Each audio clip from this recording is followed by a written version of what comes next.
Hello，大家好啊！歡迎大家收睇翻國內手機代購。咁以下今日介紹翻呢部手機啦，就係嚟自 OPPO 嘅 R9 Plus 嘅。如果有留意過上一代嘅客戶都知啦，咁其實 OPPO 都會有分兩個型號㗎啦，一部係R7同埋 R7 Plus。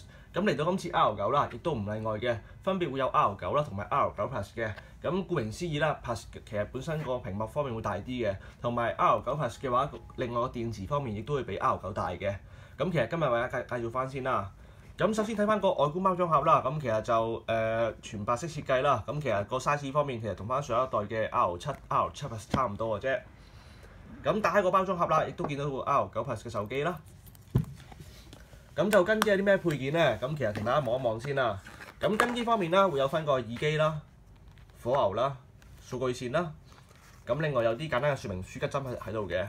咁其實除咗嘅話咧，咁已經附上一個軟身嘅保護套喺度㗎啦。咁就留意翻一樣嘢先啦。咁其實本身呢個大家都知㗎啦 ，OPPO 成日都賣廣告嘅，充電5分鐘，通話2小時嘅。咁其實係佢哋自己 OPPO 嘅手機嘅賣點嚟嘅。咁其實本身呢個火牛嘅瓦數方面咧，咁其實就個瓦數比較大嘅，咁會有翻5W 嘅4A 嘅。咁所以留意翻啦。咁如果大家要用翻個閃充嘅功能啦，或者可能做到充電5分鐘，通話2小時嘅話啦，就一定要用翻原裝呢個火牛嘅，係啦。如果唔係就做唔到呢個 function 嘅啦。其次嘅，另外留意翻一樣嘢就係啦，除咗話要用翻原裝個火牛方面咧，咁其實本身呢條數據線嘅話咧，只有用翻一 set 嘅話啦，先會支援翻呢個 function 嘅。咁如果大家用平時嘅 micro USB 線啦，雖然都插到落去，咁但係就做唔到個閃充嘅功能嘅，因為本身呢條線嘅話咧係用上一個7偏針嘅。雖然佢係向下兼容嘅 micro USB，咁但係其實就如果要用閃充同埋做到通話2小時嘅話啦，就一定要用翻原裝嘅火牛同數據線嘅。如果唔係是但缺一嘅話咧，都做唔到呢個 function 嘅。咁所以購買嘅客戶需要注意翻呢一點啦。咁另外就其他配件方面，啱啱講過啦，都有個膠套同埋個吉針喺度嘅，有啲說明書喺呢邊啦。咁講完個外觀包裝盒啦，咁當然都講部手機先啦。咁其實今次呢部OPPO 嘅 R9 Plus 啦，咁其實同翻上一代嚟講咧，其實個外觀啊，所有嘢啊，咁其實更加有改進嘅。咁其實 size 方面嘅話啦，咁其實 R9 Plus 呢部就用上6寸嘅屏幕嘅。咁但係其實佢個 size 方面咧，其實同翻一般嘅5.5寸手機咧，大致上差唔多嘅啫。咁亦都係啦，咁支援翻佢呢一個閃充嘅功能啦。咁其實就除咗一個賣點，即係通話5分鐘，通話可以做到2小時啦。咁而且個電量方面，今次有翻4120嘅，咁其實都非常之大嘅電池容量嚟嘅。咁所以都建議客戶用翻原裝嘅火牛叉啦。咁另外呢部機嘅賣點方面，大家可以望到㗎啦。咁其實個邊框方面咧，咁其實非常之窄嘅。咁佢6寸屏幕啱啱講過啦，其實同5.5寸差唔多 size 嘅啫。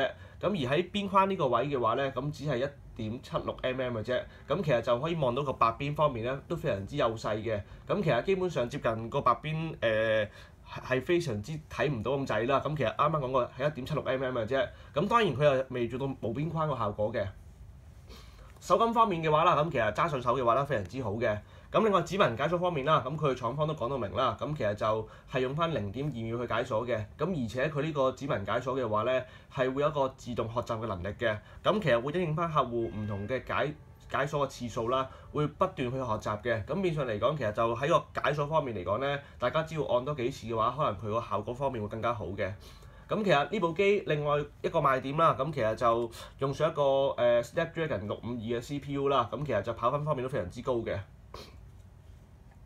咁就望一望部機嘅外觀先啦。咁首先可以見到部機用上一個全金屬嘅設計啦，咁其實就有少少似 iPhone 嘅質感嘅。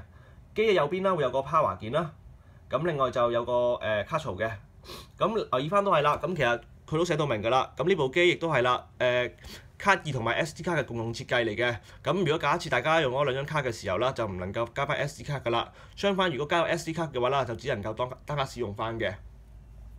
咁另外頂部啦，咁又有其實就冇 3.5mm 耳機頭嘅，咁喺下邊嘅。咁左邊就有個 power 鍵啦，唔係sorry，有個音量加減啦。底部亦都係啦，咁會有個 3.5mm 耳機頭啦。咁另外就有個喇叭啦，有個咪啦，同埋有個 micro USB 嘅插頭嘅。咁佢都向下兼容 micro USB 嘅。咁如果平時打一個資料嘅話，就其實用翻 micro USB 就冇分別㗎啦。咁但係如果要用翻即係閃充啊個功能嘅話啦，就一定用翻原裝火牛同埋原裝嘅數據線嘅。咁機嘅後邊啦會有個1000萬像素鏡頭嘅。咁其實就全金屬設計，其實揸上手啊個質感都非常之好嘅。咁至於硬件方面啦，咁講一講先啦。咁呢部機就用上啱啱講過 Snapdragon 嘅652 CPU 嘅，咁係一個8核心嘅1.8 GHz 嘅 CPU 嚟嘅。咁就 GPU 方面咧就用翻510嘅。RAM 方面啦，本身呢部機有翻4GB RAM 嘅，咁儲存空間方面 ROM 咧有翻64GB嘅。咁啱啱講過啦，佢都能夠外置加翻記憶卡嘅。咁另外就最高支援嘅係128GB記憶卡嚟嘅。咁電池容量方面啦，會有翻4120嘅電池容量啦，咁支援翻佢哋自己嘅閃充嘅功能嘅。咁屏幕尺寸方面啦，用上一個6吋嘅屏幕嘅。咁屏幕尺寸方面嘅話啦，係用上一個 Full HD 嘅。PPI 方面啦，有翻367嘅 PPI 嘅。咁其實大家可以望到㗎啦。其實成個屏幕佔部機嘅比例咧，有翻79.3%。咁其實基本上成部機都係接近一個屏幕嘅效果嚟嘅。咁另外啦，咁本身呢部機嘅話咧係全網通嘅，咁支援翻中港兩地嘅4G、3G、2G 嘅。咁就最後一個賣點啦，咁其實就呢部機其實個售價方面咧，其實同翻上一代嘅價錢都差唔多嘅啫。咁前置同後置嘅話咧，都有翻16萬像素鏡頭嘅。咁就對於可能中意自拍或者可能影相嘅客戶啦，咁呢部機非常之唔錯嘅。咁就講翻呢部機裏邊個 OS 先啦。咁其實就用翻佢哋自家嘅即係 ColorOS 啦。咁其實就今次自從即係 ColorOS 升級咗之後嘅話咧，咁其實喺個 OS 方面嘅話咧，其實個流暢度啊，甚至乎喺個變化都非常之好嘅。因為其實過往個 ColorOS 嘅話，其實就用上嚟都唔算太順嘅。咁但係自從即係 upgrade 咗之後嘅話啦，咁其實就佢哋自己嘅ColorOS 咧都非常之好嘅。一來個流暢度會比較高啦，二來其實整體上個效果方面即係叫做冇咁大陸化啦。咁其實就當然啦，大家都望到啦。咁其實就影相方面啦，呢部機都係一個強調咁。成日強調嘅，咁有本身佢自己都有啲 effect mode 可以用到嘅，咁譬如話有全景啊、美顏等等啊，譬如話中意自拍嘅客戶啦，用翻個美顏功能都唔錯嘅。咁就你問我就暫時呢部機嘅話啦，其實就Play-Store 嗰啲當然都冇問題啦。跑分方面嘅話啦，咁其實有翻8萬幾分嘅，咁其實都屬於一個高階嘅手機嚟嘅。咁其實就以翻呢個售價嚟講，3000零蚊啦。咁雖然佢就唔係去到最 top 嗰啲810啊、820 CPU，咁但係其實652跑分嚟講嘅話都非常之唔錯嘅。咁整體上啦，其實呢部 R9 Plus 啦，咁其實同翻過往嘅 OPPO 機一樣啦，咁其實個做工非常之好嘅。咁售價方面啦，咁其實略嫌就個性價比唔算太高啦，咁但係其實就以翻佢哋間廠個知名度啊，同埋個做工方面啊，咁其實就都係一個合理價錢嚟嘅。咁其實就包括 R9 Plus 啦同 R9嘅話啦，咁其實兩部手機都有售㗎啦。咁兩者最主要睇翻自己中意大 mon 定細 mon 啦，同埋就如果計翻嚟講嘅話咧，R9 Plus 個電量方面咧會比較襟啲嘅。咁就其實同翻過往上一代去比嘅話啦，咁其實就少少改進啦。咁其實雖然就分別就唔算太大，咁但係就整體上所有嘢都有提升嘅。咁其實就都一個唔錯手機嚟嘅。咁就啱啱講過啦。咁其實呢部手機略嫌唯一一個性價比又唔算太高啦。咁但係就如果你話計翻間廠其他所有嘢嘅，咁包括一啲閃充啊、影相嘅 function 啊、做工嘅等等之類啊，咁其實都算可以接受價錢嚟嘅。